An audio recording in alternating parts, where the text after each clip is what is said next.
Bom dia, turminha do sétimo ano. Aqui é tia Ellen. Hoje em História a gente vai falar um pouco sobre os árabes, tá?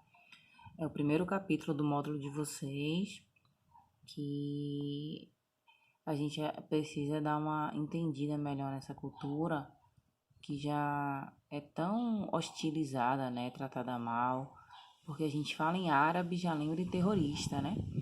Só que na verdade tem um grupo dos árabes que tem uma boa história para contar. Se você for cristão, é até bem próximo do cristianismo, né? Então, nem todo povo árabe é terrorista, tá? Nem todo... Tem gente árabe que é caridosa, que é boa, tá? Que segue um Deus, quer fazer o bem, enfim. O que a gente tem que marcar dos árabes, né? Eles são voltados ao seu livro sagrado chamado de Alcorão, que está representado aqui o Alcorão. E aqui é a cidade sagrada deles, de Meca, né? Onde tem a Caaba. A Caaba, que é essa caixa preta, eles acreditam que tem lá a pedra inicial da religião árabe, que foi dada a Maomé. Tá? Uma pedra preta, que foi trazida pelo anjo Gabriel, que é o mensageiro de Deus. O mesmo anjo que apareceu a Maria, dizendo que Jesus Cristo ia nascer, tá? Então, eles são próximos, né? A cultura árabe é próxima da cultura cristã, vendo por esse lado religioso, tá bom? Então, não vamos ficar pensando sempre que todo povo árabe é ruim. Tira isso da cabeça. Grupos terroristas árabes são ruins, sim, como o Estado Islâmico, por exemplo, lá na Síria. Mas não é todo mundo que é do povo árabe que é terrorista, tá? Tira isso aí da cabeça, para a gente não ser pessoas preconceituosas. A Arábia antes do islamismo, né? Pré-islâmica. Antes da criação dessa religião, o Islã, né? O islamismo, feito pelo profeta Maomé, os árabes eram politeístas, que significa que acreditam em vários deuses. Esses povos, eles têm origem na Península Arábica, que hoje a gente chama de Arábia Saudita, tá? Uma região extremamente seca, quente. Os árabes do deserto, eles viviam de busca por oásis, que era aqueles redutos de água que aparecem. Eles são chamados de beduínos, tá?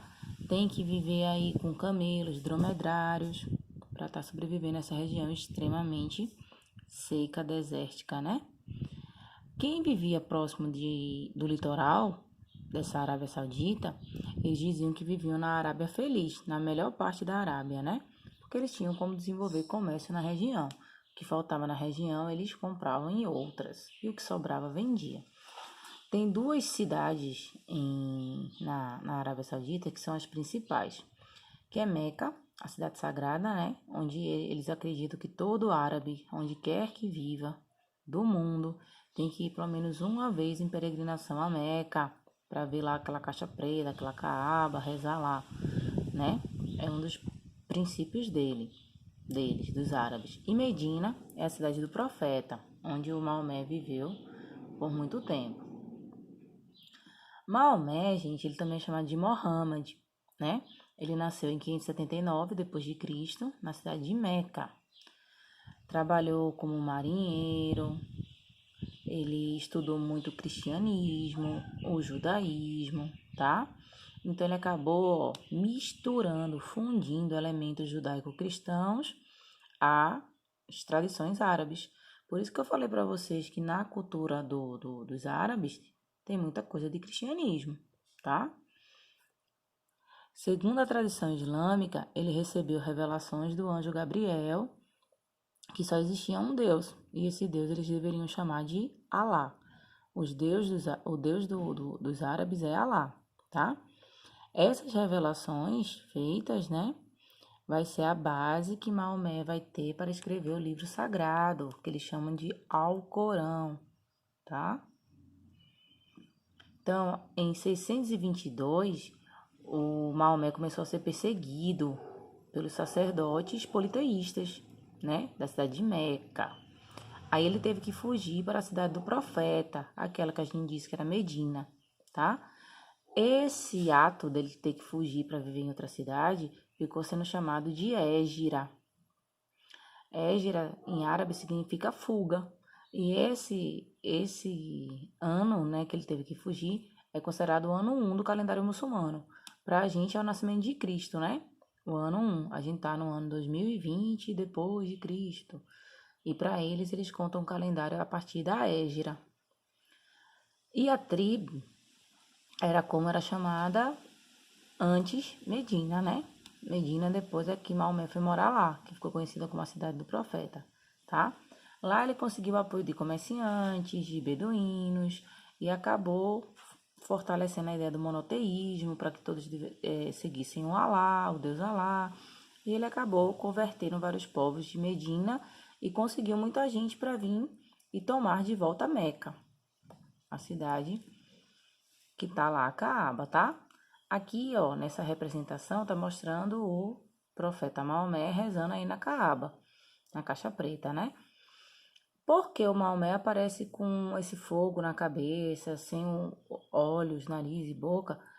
Na cultura dos árabes, eles não vão personificar uma figura tão santa, tão, né, respeitada quanto Maomé. Eles não deixam que você personifique essa figura. Aí eles botam esse foguinho para dizer que ele é o iluminado. Tia Ellen quer até que vocês vão lá no YouTube depois e vejam grandes civilizações, né? Sobre árabe, povo árabe, lá no YouTube. Vocês vão ver que o Maomé, sempre que aparece lá, ele vai aparecer com esse foguinho na cabeça, mostrando que ele é o escolhido, o iluminado, tá bom?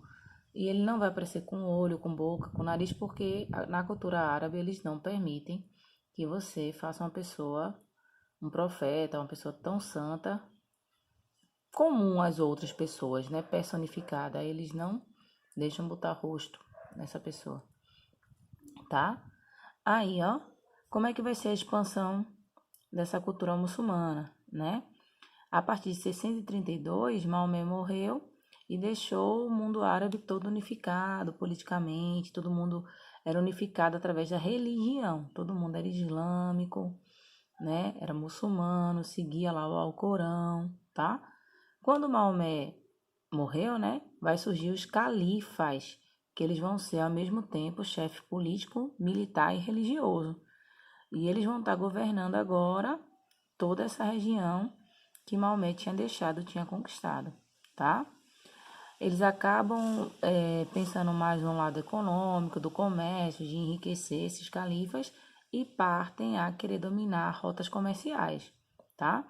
Então eles começam a expandir para a Pérsia, para a Síria, Palestina, Egito, noroeste da China, norte da África, chegam até a invadir a Península Ibérica, que é onde está Portugal e Espanha, lá na Europa, tá?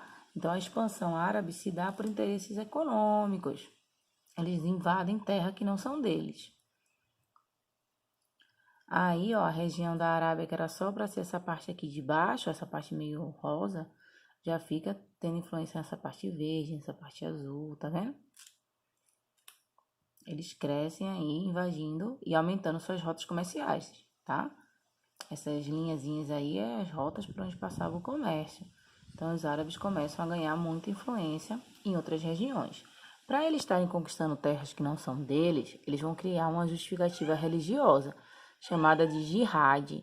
A jihad significa guerra santa, tá bom? É para justificar as batalhas. É como se eles tivessem a obrigação de levar a fé deles, né, o culto a Alá, para outras regiões. É um compromisso que eles têm, tá vendo? Aí, por conta disso, eles vão achar que é certo invadir e dominar terras alheias. Até vão usar, né, o uso da violência de forma legítima. Jihad significa guerra santa. Se você estiver fazendo uma guerra em nome de Alá, pode.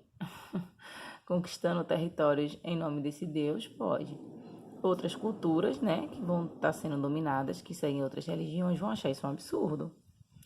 É um dos primeiros motivos de justificar todo mundo achar atentado terrorista árabe um absurdo, né? Cristão dominando e de forma violenta regiões que não são suas, tá?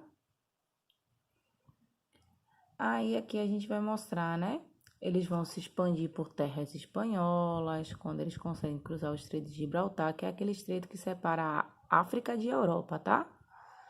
Chegou ao ponto máximo da expansão árabe. Eles tentam ocupar a França, mas são derrotados, tá vendo? Dentro do território espanhol, eles vão fundar um reino independente, autônomo, chamado de Califado de Córdoba, tá? Lá eles vão manter a cultura do Islã. Por isso que na cultura espanhola tem muita coisa que eles aprenderam com os árabes, tá? Quando os árabes vivem nessa península ibérica, na Espanha e Portugal, eles começam a ser chamados de mouros. É um sinônimo para árabes, tá bom? Aqui, né? A região onde eles conquistaram aí na Europa, tá vendo? O reino de Córdoba, ó. Espaço bem grandão. Ali na Europa, tá? Só pra gente não esquecer, os árabes vão deixar muita influência na cultura, né? Porque os árabes, eles vão, além do comércio, eles vão estar trazendo hábitos e costumes deles, específicos deles, que vai ser levado em consideração por outros povos. Como, por exemplo, eles tinham instrumentos para estar viajando, navegando, observando os astros, que eram a bússola e o astrolábio, que vai ajudar muito naquelas grandes navegações que a gente estudou, foram invenções dos árabes. Eles vão criar um sistema numérico, né? Eles vão pegar o sistema numérico hindu, mas eles vão estar trazendo os algarismos arábicos.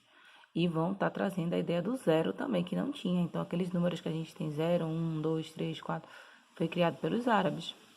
Eles vão usar a pólvora, né? Aperfeiçoar esse uso da pólvora, que é uma invenção chinesa. Vão trazer a invenção do papel. Vão trazer o domínio da química, tá? Vão inventar vários produtos, medicamentos de farmácia, tá bom? Então, muita coisa os árabes trouxeram de bom para outras culturas também, tá? Agora vocês em casa, leiam o capítulo 1 do módulo, façam as atividades que depois a gente vai vir corrigindo, tá bom? Beijo grande, se cuidem e fiquem com Deus.